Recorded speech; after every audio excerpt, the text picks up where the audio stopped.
everybody, this is Felicia. What I'm doing right now with this cheesecloth is I'm dyeing it. So this is the beginning of a long mixed media process.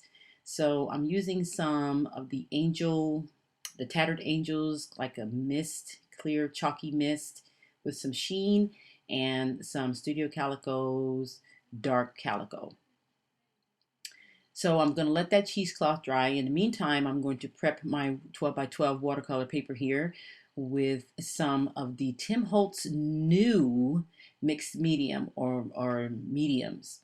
And what I'm using right now on this layout here is a variety of the Tim Holtz media stuff here. And it's called, okay, here, let me see. It's called the Stretch Collage Medium, and the one that I'm using right now is called Vintage.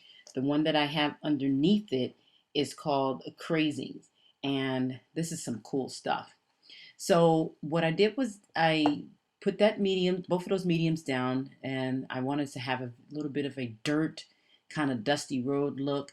And then I put down some Studio Calico, dark calico here of the Mr. Huey's, and I wanted to give this look kind of like a dry, deserty, drought looking type of thing because the photo that's going is about the drought. And there you see me using some Heidi Swapp Gold texture paste, and I'm using a Prima stencil because I like these cracks, and that's why I'm using it, because the photo that I'm going to be using depicts kind of like the drought that we had a couple of years ago that was really bad, and everything was just cracked and dry and all that stuff. So there's the photo there, and I'm mounting it on some Jen Hadfield paper. And what I wanted to do with this was create multiple layers using also some mixed media as well. So once I get it mounted here, and I decided I was going to use, well, at first I was going to use two photos, but I changed my mind, and you'll see here with me change my mind in a drastic way. So what I ended up doing here is going ahead, matting it here on some of the wood grain because of the colors and the dryness of it all. And I was like, oh, let me tear this. And I liked the tear, but it was white, and I didn't, when I tear it, it had a white core, and I didn't like that. So I was a little bit perturbed that I did that. And here you see me looking at it going, I don't think I like that. So what I decided to do is use the other photo. And then I got the bright idea to cut the other photo in half and see if that worked for some unknown reason. And it didn't. As you can see, that was one of the, I'm thinking, what am I doing? I'm covering up my cracks here. So I wanted to have those showing. So I dismissed that idea. And then I'm taking the cheesecloth here that I dyed and colored and after it got dry, and I'm putting it under there as one of the layers here. So I'm picking out some die cuts here, and I decided just to put a little tiny bit of green to depict the little bit of green that you see in that photo. Now, that green that you see is not exactly grass. That is part of, let me see, I think it's part of, yeah, that is part of a golf course. So it's a little green there on that side, and then on the other side, it's not. I guess there's two different owners of land there.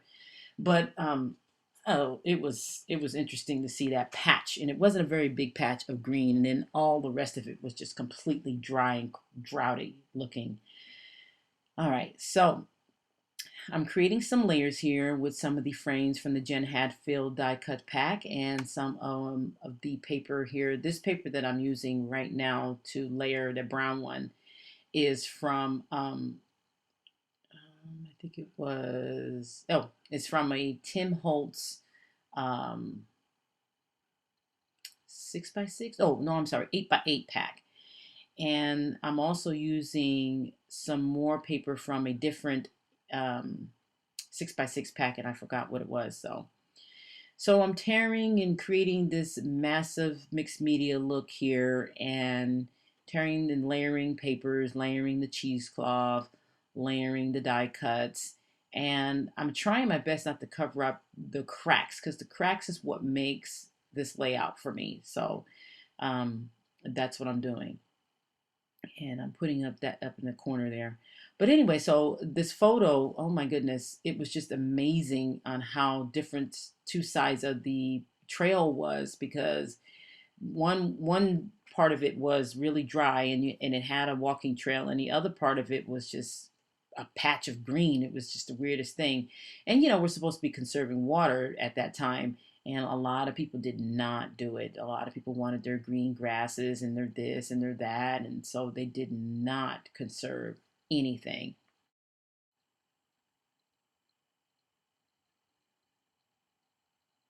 Yeah, it was just amazing to see how some people really disobeyed the less watering rules and did not stop watering.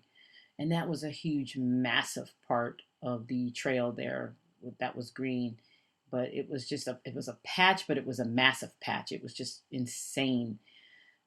Probably about maybe 12 front lawns or something like that. And it was just ridiculous. But for the most part, the drought pretty much got taken care of here this year. Well, actually, 2015 winter slash the beginning of 2016, we had lots and lots of rain, guys. So we're still hanging in there. California is still rocking the boat there.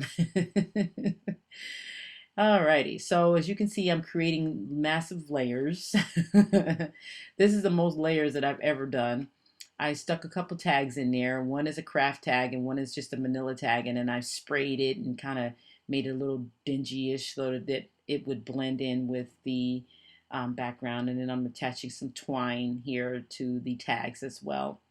And then those antlers at the top have nothing to do with the trail, although the area did have deer, but they really didn't have anything to do with the trail.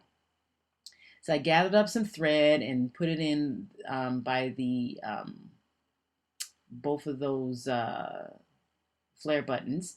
And I thought that would be a cool idea. So the thread kind of blends in a little bit. It just adds to the texture and adds to the layers and everything. So I'm going to go ahead and glue these antlers down to take up some of that area.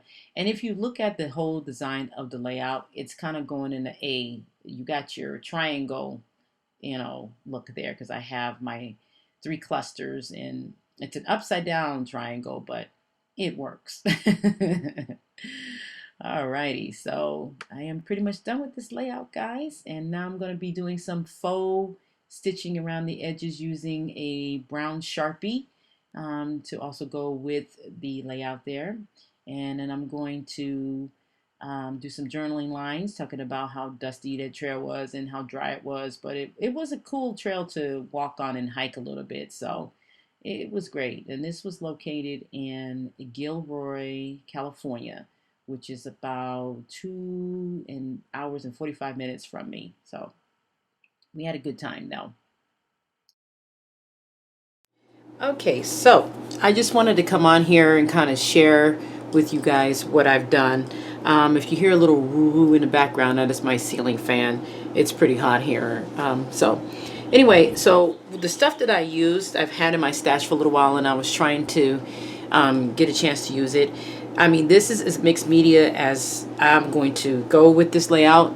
It took me longer than I anticipated, but I used some of the Distress Collage medium from Tim Holtz, and I used also some of the Distress Collage medium, and one is called Vintage and one is called Crazings.